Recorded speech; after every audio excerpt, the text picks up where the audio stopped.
Hello everybody and welcome to my channel. My name is Penapple and today I am doing the Spirited Away Strange Town speed build. So I am really excited to be doing another speed, Ghibli themed speed build. And so this time this is the it's like a town area. It's like a whole bunch of food vendors that Chihiro runs through, and this is where her parents get turned into pigs. And so I've been thinking about building it for a long time, but with City Living coming out, I knew it'd be the perfect time to do this. And so if you're interested in this build, you can download it off the gallery. My origin ID is penappleYT. This build costs about 215,000 simoleons. It's ended up being a 3-bedroom, 3-bathroom place in case you wanted to live here, and I built it on a 40 by 30 lot.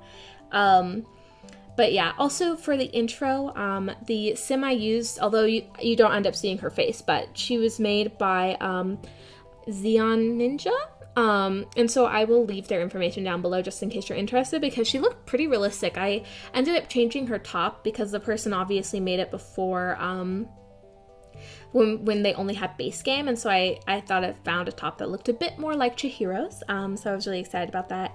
But yeah, right now I'm getting the basic shape down for the houses. This is where I had both, I think, the most fun and the most trouble. They're all wacky shapes, and the first house on the left, the upper section, the wall is supposed to be like curved inward on the sides, and you can't do that in The Sims. So that's a little bit of a bummer, but I think I really captured the rest of it, and I had so much fun building this, you guys. Spirited Away isn't my favorite. I really like it. It's a good movie. But my favorite Ghibli movie was Totoro, and then I think it'd be Kiki's Delivery Service, and then Howl's Moving Castle. And I think this one isn't my favorite only because I feel like the plot dissolves a little bit towards the end and it's kind of anticlimactic. But it's a good movie and it's a really beautiful movie, and so I was so excited to build something from it. And so these aren't as exact as my Totoro build.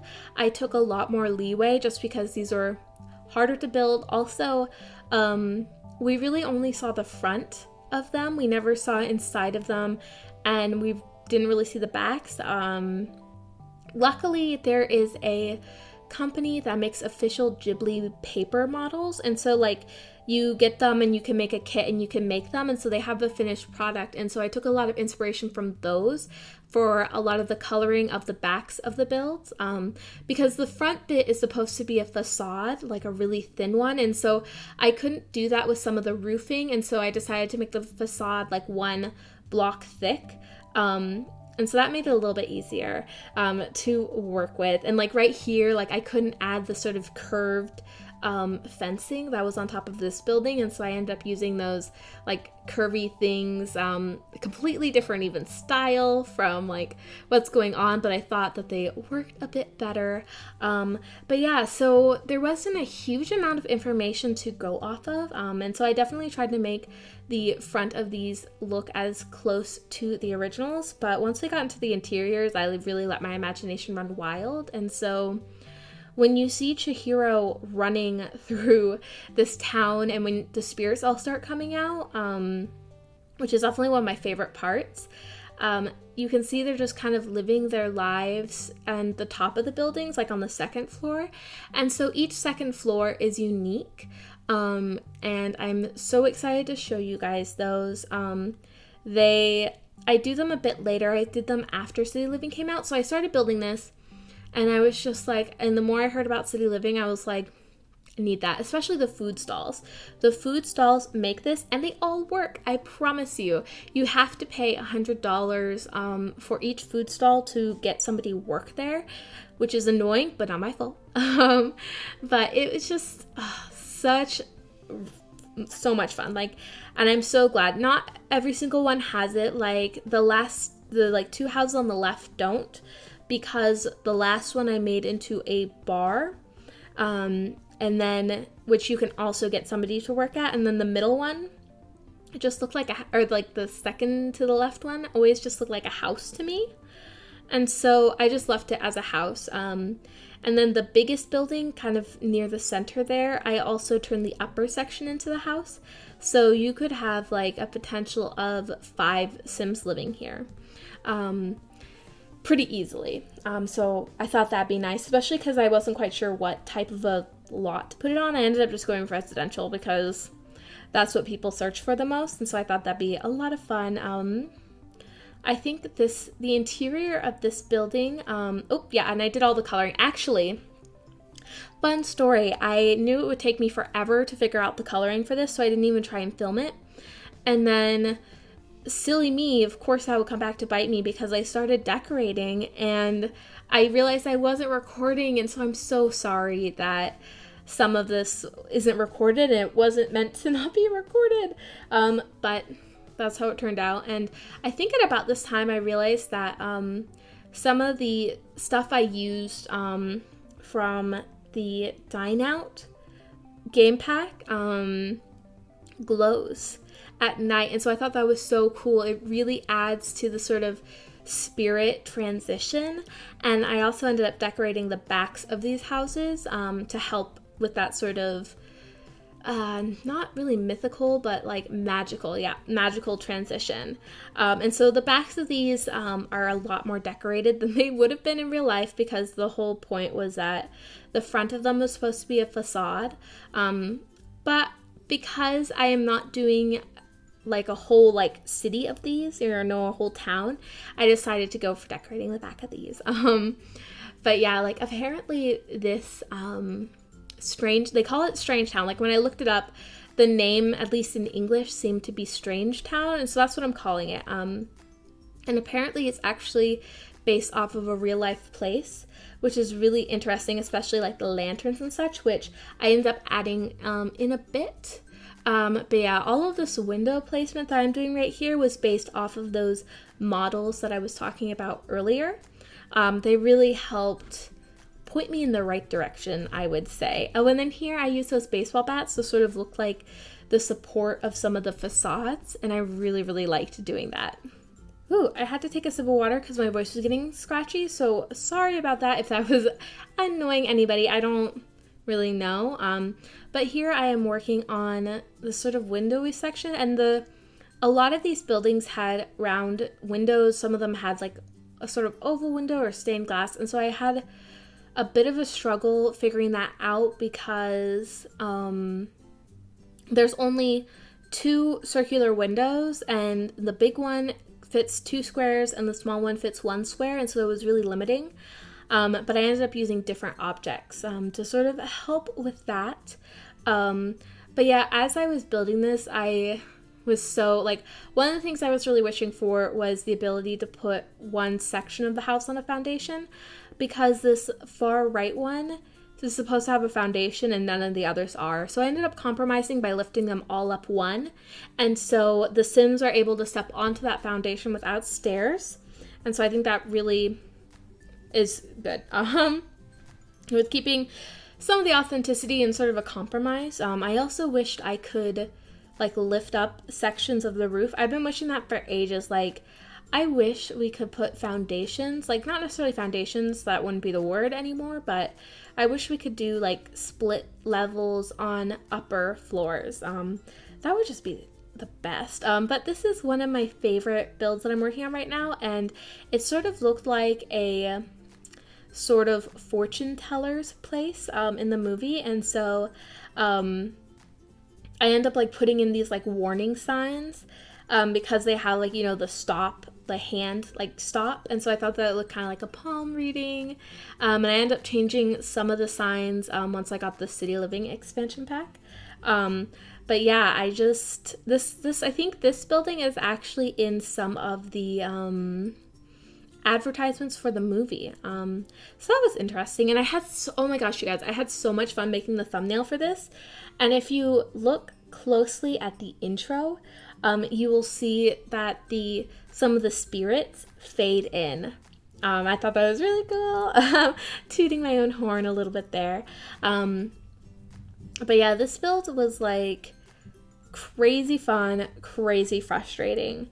But in the end, I think I just think it really came together. And I think, yeah, here's where I'm starting to get into decorating the backs of the houses. And so they're not, I don't know, like I want to say they're not as like sort of flamboyant as the front, but they are definitely kind of out there, especially this one. Oh my gosh, this one is like so swirly. I think this is my favorite like back end of the house. I thought that looks so cool, and just the best. And then it's supposed to represent the shooting star effect, because this building has like the sun and the shooting stars, and if I had been a smart, I would have filmed it, but I was not being a smart. But those are those signs, the hand ones, that I love.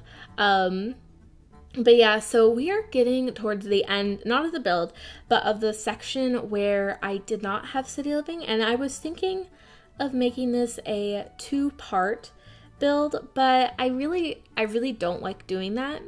Like, I don't know, I have like this sort of toss-up, because people enjoy watching shorter videos a lot of the time, especially when you're a smaller channel and they don't really know you, but people also don't really want to watch the second video if you make it. So for this one, because the Totoro build was a 2-parter, and because I just did a 2-parter penthouse build, I decided to make this a single build. So it's a little bit long. I mean, not overly, because I cut out a lot of indecision. So much indecision, I like didn't even know. But here I am working on one of my favorite parts, like of all of the millions of favorite parts that I have of this.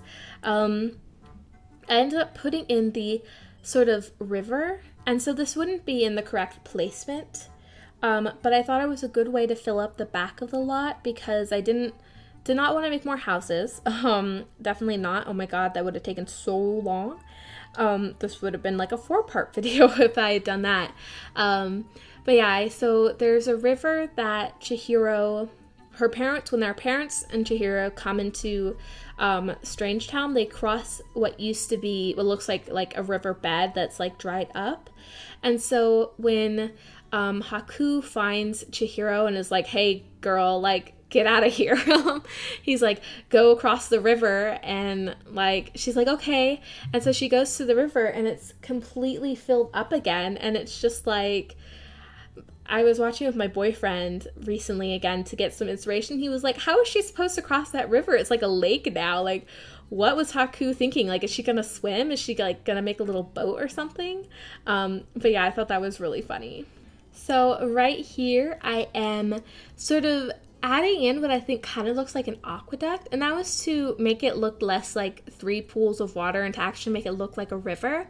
And so the style isn't really, doesn't really match, but I think it just looked good. And so I figured even if it didn't match per se, as long as it looked good, it would be fine. But oh my goodness, let me tell you guys, like I just recorded for like 10 minutes and didn't actually record, and I'm so upset. Like I said so much.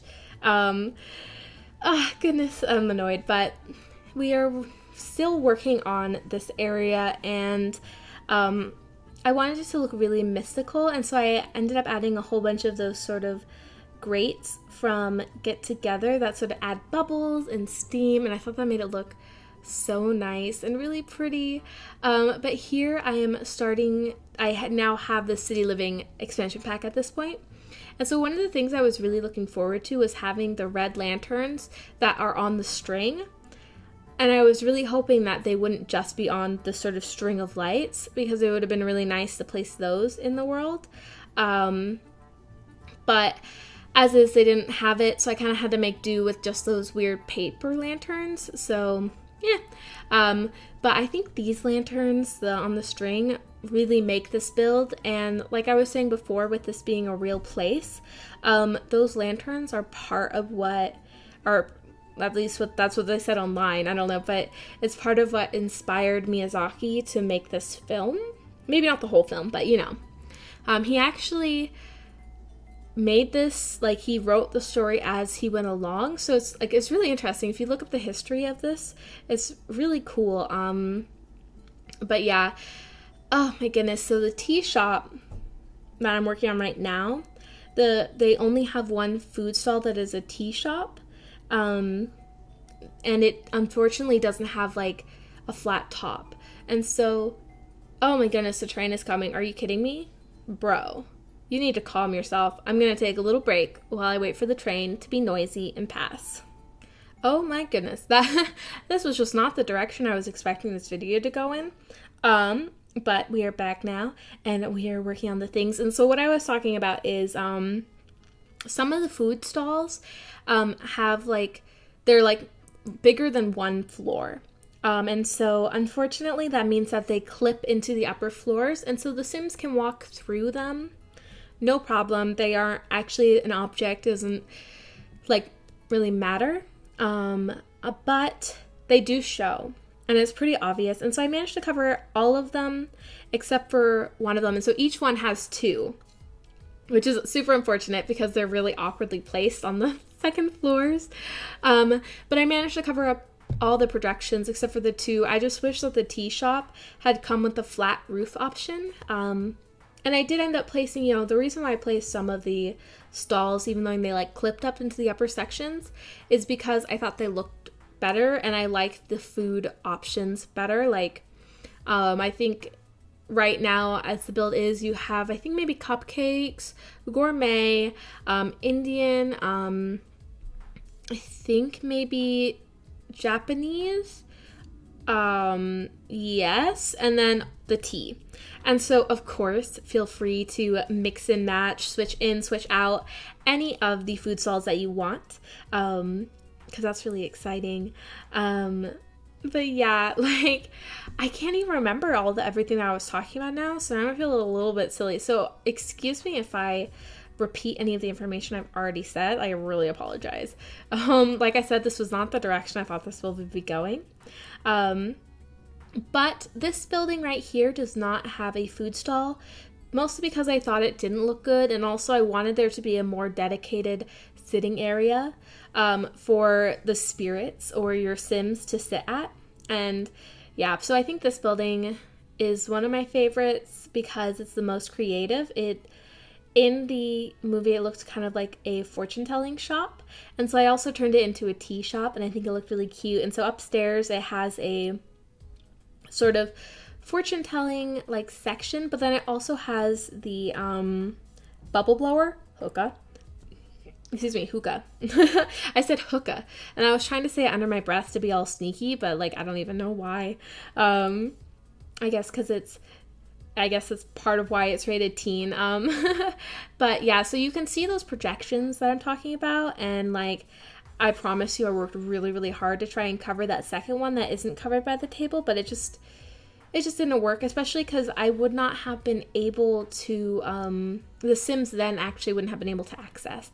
But yeah, I love using those curtains, and I ended up putting a shelf on top of them so that they looked less new.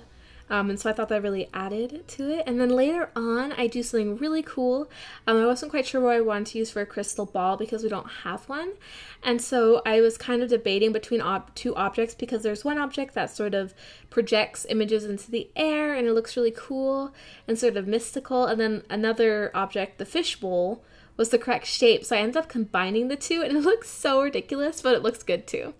And so I was originally going to do some interior shots for the intro, but it ended up being too long. And so I saved the footage from that and I put it at the end. So there are a couple of pictures that are a bit more panoramic, and so that's a lot of fun. I guess they're not pictures anymore, they're videos, but that was really exciting. And so each shop is unique. Like this one is a family home, really little, or maybe not family, maybe it's like owner and then maybe like coworker like sleeps in this little room because it's a little dingy. And it's that way on purpose. I thought it would look like somebody's just sleeping there, like a little shopkeeper's assistant or something. But I really thought this was fun.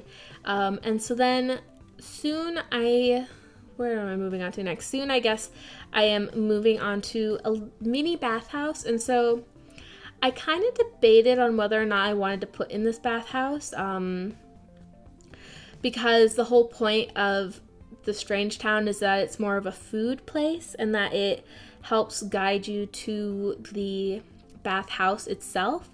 But I decided to put in this little mini one here because I thought it fit with the tiles, and you know, I don't know.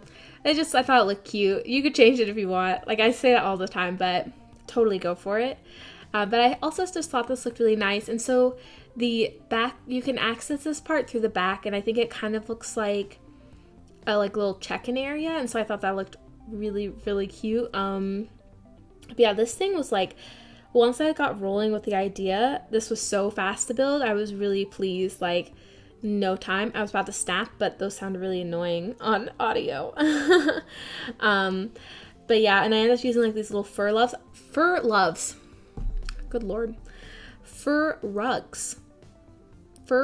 I don't even know, but I do enjoy them. I wouldn't, if they were real fur in real life, I wouldn't enjoy them. Only fake fur for me. Fun story, oh my gosh. So my parents do like real furs, which is not something that I agree with personally, but you know, it's a choice. But once I was house sitting for them, and I don't know if they did this on purpose or if they just weren't thinking, but it looked pretty posed, but they had like a pelt, like a whole pelt on their bed. Like, they don't use that to sleep with. I don't know why it was there, but I walked into the room and I literally like almost had a panic attack. I was like so like freaked out. But anyways, that's my first story. Yep. Oh my god, maybe I heard the train, maybe I didn't. I heard the train. Gosh, goodness gracious, this is just going all over the place, but I think we'll continue for just a little bit until it's way too loud. But here I added in a little sort of pantry area, and a lot of things are oversized because when she's like, you know, running before, you know, Yubaba finds her and hires her, she's like running through like this huge pantry area, and all the food was so like ginormous, and it was just really, really interesting. And then so this place is I imagined it as being an illegal gambling house or something, like maybe like a front for like the mob or something, you know, something really silly. Well, not silly, but you know what I mean. Well, I hope you know what I mean. But like in this back area, like I imagine this as being like a sort of like, oh, sign in to the mob, I don't know. And so behind it there's like money and like a baseball bat, and so in here that's like a card table area, and I thought that was like a lot of fun. I thought this was one of my like, all of them are my favorite. I can't even. But so I have another little fun story that's actually a bit more related. So in the movie, Chihiro gets a job from Yubaba, and she's like, give me a job, please. And so I'm trying to find a job now, and I feel that's so hardcore. And like Yubaba's like, why should I give you a job? And it's just like, oh my god, it's so relatable. But you just saw the footage of me making the little crystal ball, which is like super fun. And so then this little house is just like a really sort of pink, light, traditionally feminine house. And so I thought that was really cute. Oh, and at this point I realized that there weren't really any trash cans in there. So I ended up putting some of them out there, although I think I cut that out because I had this like huge moment of indecisiveness where I was like, wait, but which business would have which trash can? And it was so silly. I don't even know. I sometimes try and cut out stuff that it's just like, why are you doing this? But yeah, so what else do we have? I think this is mostly it. We have a little bit more time, but this lot, definitely you could live on it. It might be kind of glitchy though, because there's a lot of objects. But I thought it was really fun. I think it would also be fun to just have it be a community lot, like a park. I don't know if it meets all the requirements though, so I apologize about that. I don't know. Sometimes I'm so annoyed by the lot requirements. Oh yeah, and so I also added in one lot trait for this, and that is the haunted trait. Because I felt like I could pile on some more, but I just decided I wanted that one like ghost or spirit to be like in the corner. I thought that would be really cute. And And so yeah, I think we are coming up on the end of the build. If you liked it, please feel free to give me a like, a comment, or subscribe, especially if you'd be interested in seeing my next build. If you have any suggestions for any more Ghibli related builds, please leave them down below. I'd love to hear them. But I hope you guys are all having a great day. The screenshots are coming up soon, and I will see you guys next time. Bye!